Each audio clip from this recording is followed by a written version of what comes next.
पश्चिम बंगाल में टीएमसी की दावेदारी पर बीजेपी की रणनीति भारी पड़ गई। टीएमसी जहां 100 का आंकड़ा भी नहीं छू पाई, वहीं बीजेपी 200 पार जाकर बंगाल की सत्ता में मजबूत दावेदारी पेश कर चुकी है। लेकिन इन सबके बीच भवानीपुर विधानसभा सीट, जो इस चुनाव की सबसे हॉट सीट थी, जहां से खुद सीएम ममता बनर्जी ने चुनाव लड़ा, वहां कई राउंड तक कांटे का मुकाबला देखने को मिला। लेकिन जैसे जैसे फाइनल आंकड़ों की तरफ बढ़े, भवानीपुर सीट पर भी टीएमसी को मुंह की खानी पड़ी, क्योंकि शुवेंदु अधिकारी ने ममता बनर्जी को उनके गढ़ में जाकर चुनाव हराया।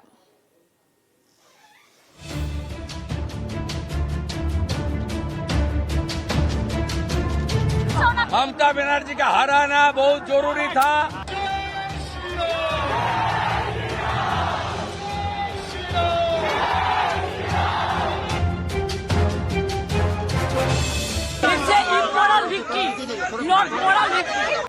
बंगाल में बदलाव की ऐसी तस्वीर निकलकर सामने आई जो बीजेपी के लिए सबसे बड़ी जीत और ममता बनर्जी के लिए सबसे बड़ी हार बनकर सामने खड़ी है।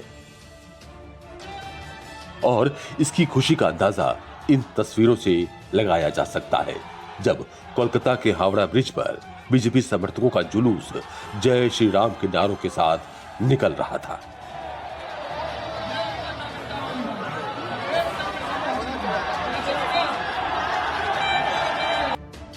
ऐसा लग रहा था ममता बनर्जी की सत्ता के खिलाफ बरसों से सुलगता गुस्सा विस्फोट बनकर फूटा है।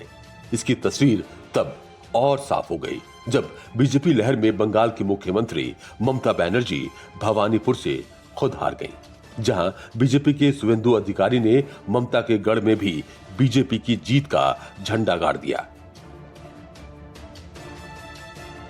भवानीपुर में बीजेपी की जीत का मतलब है टीएमसी को चारों खाने चित करना। इसका मतलब है टीएमसी के पैरों तले जमीन खिसक जाना। इसका मतलब है ममता की सत्ता के खिलाफ एंटी इनकम्बेंसी का होना। जिन नंबरों में ममता बनर्जी को अपनी हार की जगह साजिश नजर आ रही है, उन नंबरों में जनता के जनमत का फैसला है। ममता बनर्जी का हराना बहुत जरूरी था। ममता बनर्जी का राजनीतिक संन्यास अभी हो गया है। 21 में नंदीग्राम में हारी, इस बार हार गया। इस बार भी हारा 15,000 से ज्यादा वोट से। उनको खुल के मुसलमान वोट दिया। वार्ड नंबर 77 में जितना मुसलमान वोट देने के लिए निकला, सब ममता को वोट दिया। और मुझे हिंदू, सिख, जैन, बुद्धिस्ट लोग ने आशीर्वाद देकर जिताया। पश्चिम बंगाल में मिली हार पर ममता बनर्जी ने बीजेपी और चुनाव आयोग पर गंभीर आरोप लगाए हैं।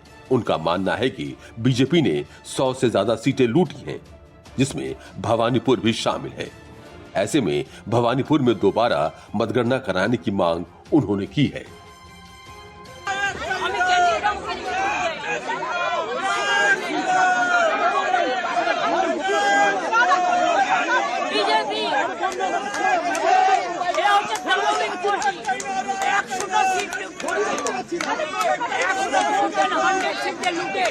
And cheated, and this election commission is a BJP commission. Time to time complaint lawsuits. Even Manoj Agarwal ko complaint lawsuits. I get my complaint now. I complain DO. I complain CO West Bengal. Even I send all the SMS to Manoj Agarwal, but they are not doing anything. It is a immoral victory, not moral victory. Immorally, whatever election commission has done with the central force and prime minister is totally illegal. खैर, आरोप प्रत्यारोप का सिलसिला चलता रहेगा, लेकिन पश्चिम बंगाल की जनता के जनमत का परिणाम सबके सामने है। ऐसा नहीं है कि भवानीपुर में बीजेपी ने एक तरफा जीत हासिल की है, बल्कि इस हाई प्रोफाइल सीट पर बीजेपी और टीएमसी के बीच कांटे की टक्कर देखने को मिली। कभी ममता बनर्जी आगे रही तो कभी शुवेंदु अधिकारी। काउंटिंग शुरू हुई तो शुरुआत के 5 राउंड तक तस्वीर उथल पुथल भरी रही, जिसने बीजेपी और टीएमसी की नींद उड़ा रखी थी। इस बीच शुवेंदु अधिकारी के बयान ने सबको चौंका दिया। उन्होंने दावा किया कि ममता बनर्जी 5 राउंड तक आगे रहेंगी, लेकिन 10 राउंड के बाद तस्वीर बदल जाएगी। ফার্স্ট রাউন্ড ছিল মুসলিম এলাকা 63 নম্বর ওয়ার্ডে। আমার ডেফিসিট হয়েছিল অ্যাপ্রক্স 2000। সেকেন্ড রাউন্ড ছিল হিন্দু এলাকা, আমিও 2000 কভার করেছি এবং এখন 2200 ভোটে আমি লিড করছি। এক্সপেক্টেড রেজাল্ট 3, 4, 5, 77 নম্বর ওয়ার্ড। এখানে মমতা ব্যানার্জি ভালো লিড নেবেন।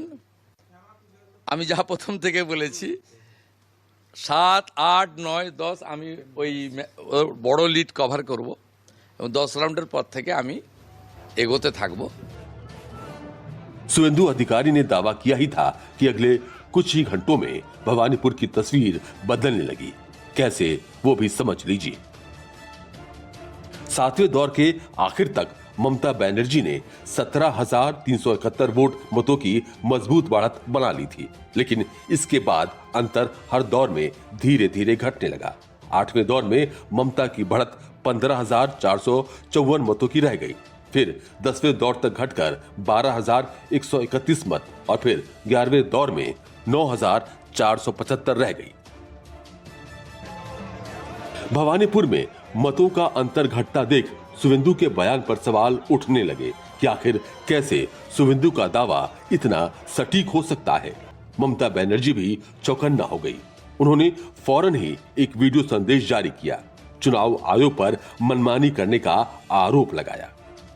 অনেক জায়গায় 2-3 রাউন্ড কাউন্টিং করার পরে প্রায় 100টা জায়গায় কাউন্টিং বন্ধ করে রেখে দিয়েছে এবং কল্যাণীতে ধরা পড়েছে 7টা মেশিন যেখানে কোনো মিল নেই। এটা টোটাল ফোর্স, পুলিশ সেন্ট্রাল ফোর্সকে দিয়ে চারিদিকে তৃণমূল কংগ্রেসের উপর অত্যাচার করছে, অফিস ভাঙছে, জোর করে দখল করছে। এসআইআর নামে আপনারা দেখেছেন ভোট লুট করেছে যাতে যে সিটগুলো জিততে পারে, কিন্তু এখনো এমন 70টা সিট আছে, 100টা সিট আছে। इस बीच भवानीपुर में 12वें दौर की काउंटिंग भी पूरी हो गई और ममता की बढ़त 7,000 वोट की रह गई। बस क्या था, ममता बनर्जी एक्शन में आ गईं और दोपहर करीब 3 बजे सीधे सखावत मेमोरियल काउंटिंग सेंटर जा पहुंची। ममता के काउंटिंग सेंटर पहुंचते ही हाई वोल्टेज ड्रामा शुरू हो गया। ममता के पहुंचने से पहले ही वहां सुवेंदु अधिकारी भी मौजूद थे और 13वें दौर की मतगणना शुरू हो चुकी थी। तब ममता की लीड 5,349 वोट की थी, लेकिन ममता के पहुंचने के कुछ देर बाद ही काउंटिंग को रोक दिया गया। करीब 2 घंटे तक काउंटिंग सेंटर पर मतगणना रुकी रही और हलचल मची रही। भारी संख्या में सुरक्षा बल भी काउंटिंग सेंटर पर मौजूद दिखे। करीब 5 बजे काउंटिंग रुकने पर चुनाव आयोग का जवाब भी आ गया। चुनाव आयोग के मुताबिक एक शख्स मोबाइल लेकर केंद्र में घुसा था, उसके डिवाइस को तुरंत जमा कराया गया। इसके बाद काउंटिंग की प्रक्रिया फिर से शुरू की गई। काउंटिंग शुरू होने के बाद जब 14वें राउंड की गिनती खत्म हुई तो ममता बनर्जी की लीड 3,830 वोट की रह गई, जिससे ममता बनर्जी की परेशानी बढ़ने लगी तो सुवेंदु का हौसला और बढ़ गया। वो सब रोने दीजिए, खत्म, पूरा खत्म। भवानीपुर सीट ममता बनर्जी का गढ़ रही है। ममता बनर्जी यहां से लगातार 2011 से जीतती रही हैं, लेकिन इस बार सुवेंदु अधिकारी ने उन्हें न सिर्फ कड़ी टक्कर दी बल्कि भवानीपुर में हार का स्वाद भी चखा दिया। इससे पहले चुनाव यानी कि 2021 के विधानसभा चुनाव में नंदीग्राम से भी ममता बनर्जी को चुनाव हरा चुके हैं, लेकिन इस बार सुवेंदु अधिकारी ने भवानीपुर के साथ नंदीग्राम में भी जीत दर्ज की है। Bureau report, news 24।